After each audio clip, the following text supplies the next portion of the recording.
2வது விஜய் அவர்கள் அங்கே வேட்பாளராக போகிறது என்ன அட்வான்டேஜ்னா, அங்கே இனிக்கு உயர்திராஜ்னு சொல்லிட்டு ஒருத்தர். அவர் வந்து இந்த கிறிஸ்டின் அசோசியேஷனு, இந்த சர்ச்சு பாதிரியார்கள், பிஷப் இது போன்றவர்களோட நன்கு படக்கூடியவர். இப்போ அவருக்கும் நேரு அவர்களும் மனக்கசப்பு இருக்குது, திருப்பி சீட்டு கொடுக்க மாட்டாங்கன்ற மாதிரிலாம் சொல்கிறாங்க. ஒருவேளை இனிக்கு சீட்டு கொடுக்காம இனிக்கு தட்டி விட்டுறாங்கன்னு வச்சுக்கோங்களேன். அந்த சைடில் பார்த்தா உங்களுக்கு வெல்லமண்டி நடராஜன் சொல்லிட்டு அவர் ஓபிஎஸ் கிட்ட போயிட்டார், முன்னாள் அமைச்சர்.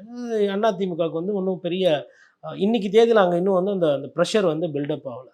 அங்கே இருக்கிற மாவட்ட செயலர்கள் ஒரு பரஞ்சோதி இருக்கிறாரு, அதுக்கப்புறமா வந்து ஸ்ரீரங்கம் தொகுதி அதை முன்னாள் சட்டமன்றம் இருக்கும், அது மாதிரி ஒரு 4 பேர் இருக்கிறாங்க. நேரு அவர்களுக்கு உண்டான அந்த பெயர் செல்வாக்கு இல்லாதவர். அப்போ அங்கே போய் திருச்சியில் போய் விஜய் நிற்கிறாருன்னு வச்சுக்கோங்களேன், ஏடிஎம்கே கொஞ்சம் லைட்டாக வீக்காக இருக்குது. விஜய் கேண்டிடேட்டாக போய் நிற்கிறாருன்னும் போது ஒட்டுமொத்த திருச்சி டிவிகே யூனிட்டு ஹாப்பி ஆகிடும்.